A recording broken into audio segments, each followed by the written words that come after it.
Everybody knows that in Commander, ramping, increasing our mana pool, is valuable and important. I originally had a bunch of text here expanding on this point, but you get it, that didn't feel necessary. It's Commander, it's the ramp format. So, let's see how far we can push the limits of ramping while actually being practical. There are a whole bunch of cards like Open the Way, Traverse the Outlands, and Boundless Realms that let us ramp an enormous number of lands all at once. We can then double up on these cards by using cloning effects or graveyard recursion. This gets all lands out of our deck into play very quickly, but it also leaves us completely open to being attacked, and a smart table knows that they should punish us for that endless greed. So, as much as duplicating Boundless Realms is a lot of fun, we might just die before we get to do it, and that's not ideal. An approach focused entirely on individually powerful spells also invites counterspells and other stack-based interaction. It's vulnerable, and so its practicality varies. However, there's a different approach that doesn't suffer from these same issues. It's Cascade. Cascade is I was going to say a simple keyword, but it really isn't. Cascade is a fairly complex keyword that makes it so that whenever we cast a spell with Cascade, we get to reveal cards from the top of our deck until we find a spell with mana value less than the mana value of the Cascade card, and then we get to cast that spell for free. There's also Discover, which is really just Cascade, but slightly different. Who cares? It's both Cascade. I'm talking about both when I'm mentioning Cascade. Since Cascade only looks downward in mana cost, it's been historically used to cast specific spells by building decks with a few Cascade cards, some interactive pieces that cost more mana than those, and then something broken to cascade into, like Living End or Crashing Footfalls. But for us casual Commander gamers, I think that level of perfect reliability might be more likely to spoil the fun of the game rather than enhance it. Still, we can apply the principle of it loosely to our deck building. Most Cascade cards are in the 4 to 6 mana range, which means if we fill our 3 to 4 mana slots entirely with ramp, we can attach ramp to those spells. Now, the usual understanding of ramp that I see propagated a lot is that ramping should be mostly limited to the early game. And this can definitely be correct for a lot of decks or playstyles, but the true way to have a real, massive mana advantage is to just never stop ramping. I have no shame playing Cultivate on turn 10. In that way, Cascade is perfect, because as we're playing those cards, we get their inherent effects and then also cascade into our ramp. Every card we play like this increases our mana pool, and that just lets us play more cards that continue increasing our resources. Of course, this becomes less applicable in higher power level pods where the games end quickly, but like always, I'm discussing casual social Commander. So I've gone and built a deck to showcase this a little bit. It's an Oreni, the Song Unending deck, which is a Timor Commander that cares about having a lot of lands in play, so I thought that makes a lot of sense. Timor in particular is a great fit because a lot of the Cascade cards are in blue or in red, and also some in green. And then of course we need green to be able to have enough ramp in our deck so we can cascade into it. At 2 mana, we just play a whole bunch of ramp. The usual stuff: Farseek, Growth Spiral, Nature's Lore, Free Visits. You're already familiar with all of it. The only not ramp card here is Up the Beanstalk, and that's just because that thing is really broken. Mana value 3? Just more ramp. Cultivate, Empty Restoration, Far Wanderings, Shardless Agent. Now, you might say that's not ramp, but you're wrong, because Shardless Agent comes with a Free Visits or a Sakura Tribe Elder attached, because we're always cascading into ramp. The same remains true for mana value 4. We got Circuitous Route, Encroaching Dragonstorm, Explosive Vegetation. These are all 4 mana ramp spells that search out 2 lands when we cast them, which makes them really good when we cast them for free. But also at 4 mana, we've got Bloodbraid Elf, Geological Appraiser, and Throes of Chaos. Which, Throes of Chaos is a very funny card, by the way. This is a 4 mana sorcery that only has keywords. It's a French vanilla sorcery. It only has Cascade and Retrace written on there. No other text, which I think is just fantastic. Either way, Throes of Chaos doesn't do anything by itself. except ramp. Of course, it ramps because we can now hit Kodama's reaches. We can now hit planar genesis from our lower mana value cards. And that means 4 mana, more ramp. And that is particularly effective when we do it with creatures, like for example Geological Appraiser. A 4 mana 3/2 is not impressive, but a 4 mana 3/2 that has a Cultivate attached to it is pretty damn good. As we head into 5 mana, we find less ramp and just raw Cascade, Bloodbraid Challenger, Forceful Denial, Emoti, Celebrant of Bounty. All of these cards are super mid.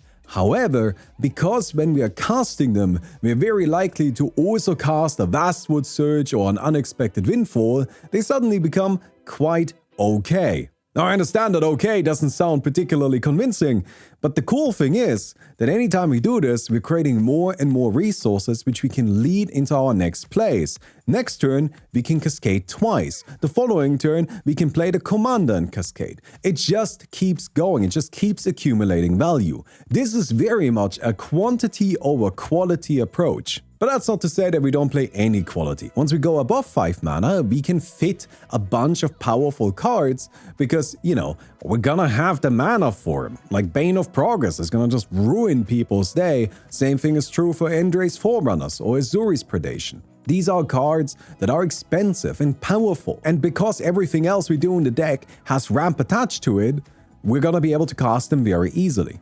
Now, unfortunately, my deck list here that I used for MTGO had to exclude a bunch of cards because I didn't have access to them on MTGO, which are Bigger on the Inside, Into the Time Vortex, Noise Marine, Ethereum Horn Sorcerer, and Let the Galaxy Burn.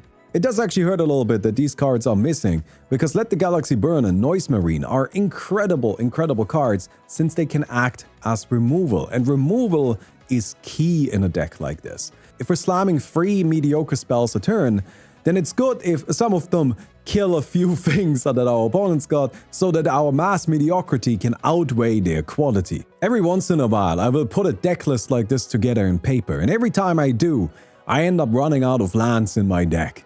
This is just a very common occurrence. My last version of it ended up just, I forgot to include a Wincon. I didn't include an Overrun or anything like it, so I just decked myself. Because, too much value, I guess. Too much value! But hey, that's good magic. Look, I get that this always sounds a bit like I'm inviting you onto a fantastical journey to magical Christmas land, which is something I've actually been accused of quite frequently. But I assure you, this works and it's genuinely good. I play a lot of Commander, and everything I tell you about, I test before I talk about it. So I really want to stress here that these are strategies that I use myself. So here, I played a couple of games on my stream to demonstrate what's possible.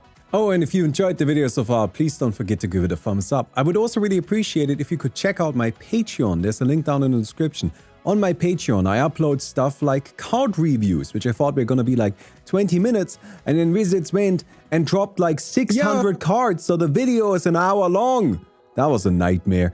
Anyways, setting that aside, there's extra content on there. I'm uploading pretty regularly already. So if you want to just see a bunch of unscripted content from me, go check it out, link down in the description, and I would really appreciate your support.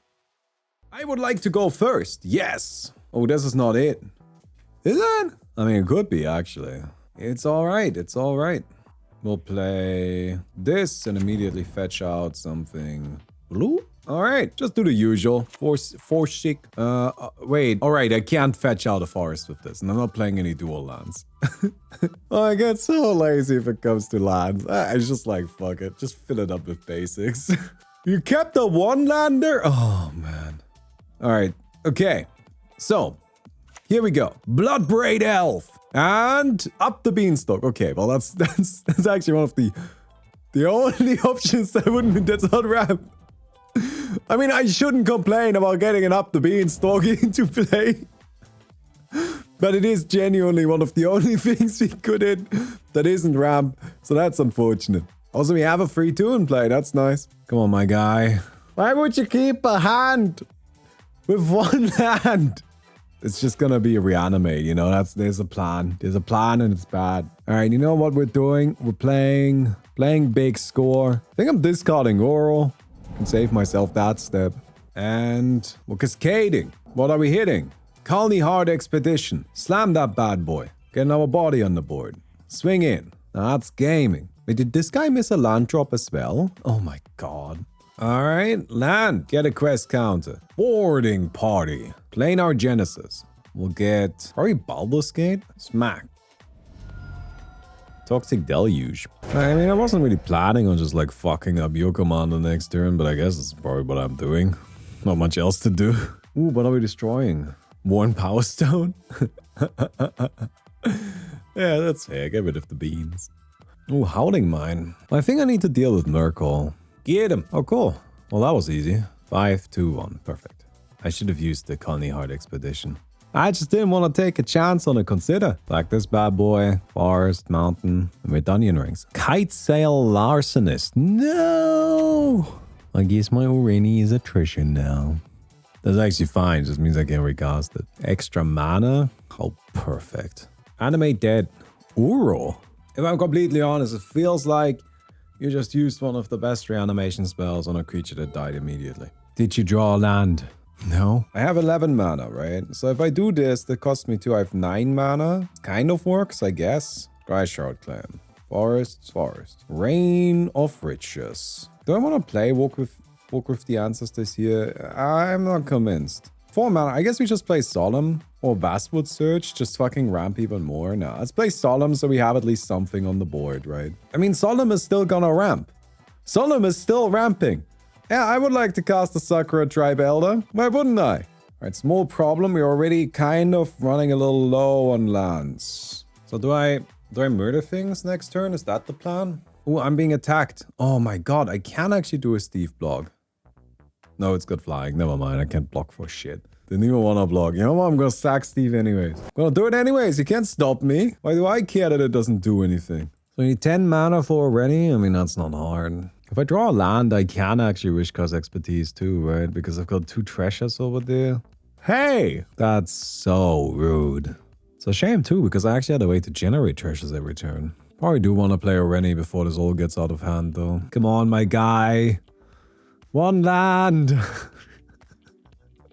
This deck plays like 15 lands. Okay. We did draw a land. It's just not the kind of land that we're looking for. Alright, Oreni. This card is some bullshit, isn't it? Do I want to draw like 60 cards? I mean, who wouldn't? We play something of mana value 5 or less. Probably play Walk with the Ancestors. Ooh, no, I'm playing Emoti. We Cascade Emoti, Almond Path Journey. Now we're talking! And we put gates underneath it.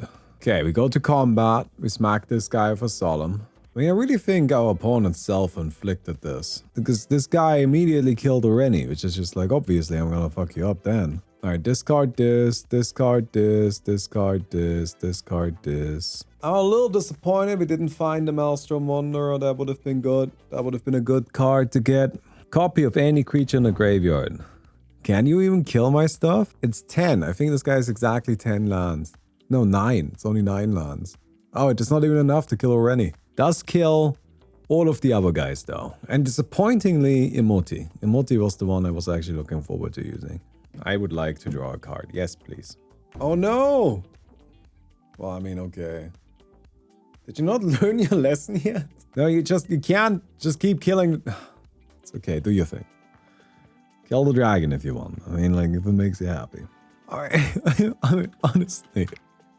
Y'all gotta stop killing the dragon. I just want to attack with it. If you kill it, it'll just blow everything up again. Oh, there's Tempt with Discovery. Let's do it. I'll tempt y'all. Go on a journey of discovery together. Come on, everybody get some land now. Everybody get some land. So like Orchard, Mountain. They just let me do it. They just gave me a full Tempt of Discovery. Bring back the big boy. And go again. We dance again. So, I would like to do 22. What the fuck? Sure, we can blow this up too. Look, I am trying to end the game. I'm just not very successful at it. Oh no. Oh, I'm out of lands. Oh god. No, wait, I got it. I got 3 left. Don't worry about it. We got 3 left. But now we out. We don't have any lands.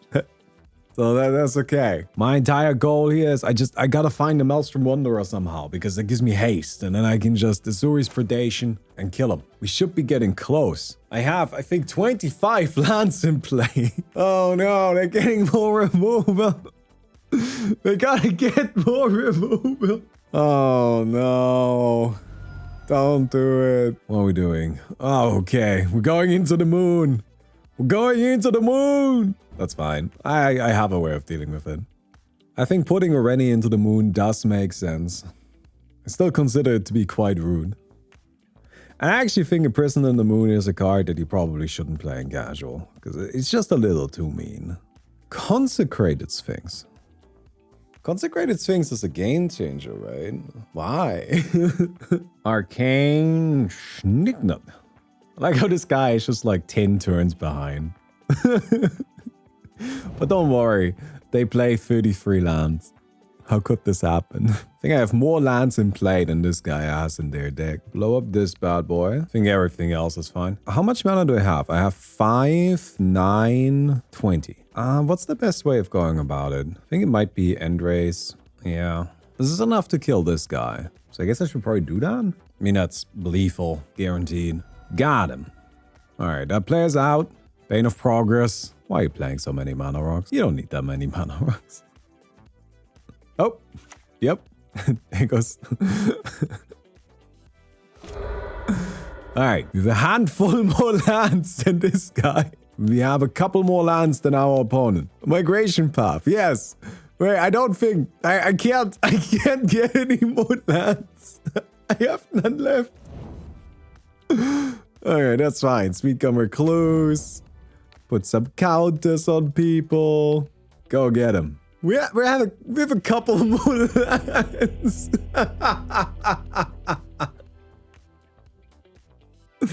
We got him. We got him good. Now, I'm not advocating that everybody tries to incorporate a 30 cards Cascade shell into their regular deck building. As I said at the beginning, this particular list was mostly just about pushing the limits of what's possible. But that's not to say that there aren't applicable strategies to be found here. If I'm building a deck that needs a lot of mana to get its game plan started, I genuinely like incorporating a small Cascade package with an appropriately altered low-cost card distribution. I did so with a Ward the Raid Mother deck I was commissioned to build. My specific inclusions were Violent Outburst, Bloodbraid Elf, Throes of Chaos, and Geological Appraiser. I then tailored the mana costs of my more specific utility pieces, like Sweepers, Fogs, and Recursion, to be outside of my Cascade range, and that allowed me to effectively play additional copies of the best ramp in the format, while also filtering those cards out of my deck, so I have a smaller chance of hitting them later on. A small Cascade package makes for a fantastic addition for any deck that needs a ton of mana. Anyways, setting this weird, oddly long ramble aside, the answer is obviously slamming Azusa on 2, Crucible on 3, and Boundless Realms on 4. Goodbye. Actually, not quite goodbye. We tried something a little bit different today, where we included some gameplay. I've been wanting to make Commander gameplay videos in some capacity, but it's really difficult. Let me know if this worked. Let me know if you thought this was good. Also, if you enjoyed the video, don't forget to give it a thumbs up. Would definitely appreciate that. And I guess I'll see you guys soon. Goodbye.